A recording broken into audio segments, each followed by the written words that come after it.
Arestado ang isa umanong illegal recruiter sa isinagawang entrapment operation sa Maynila.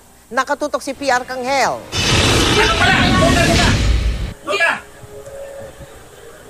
Tsaka! Wala pa lalabasin ha?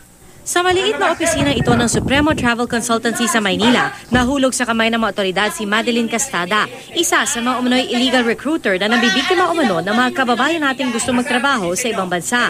Bunsod ng reklamo ni Kaloy, hindi niya tunay na pangalan at isa sa mga biktima ni Castada, ikinasa ng PNP-CIDG ang entrapment operation.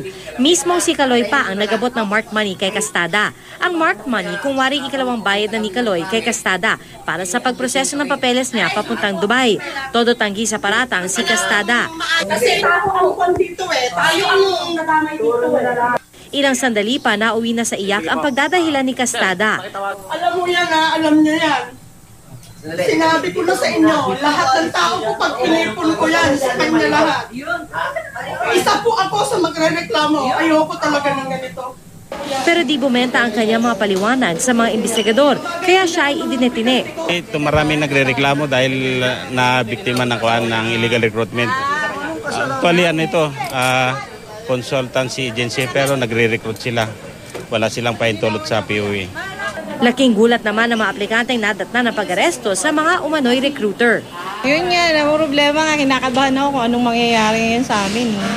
Dahil sa nangyari, laking pagsisisi ngayon ni Kaloy na hindi niya agad nasilip ang kredibilidad ng ahensya.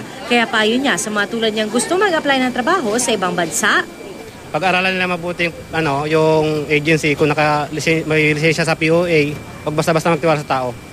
PR Arcangel, nakatutok, 24 oras.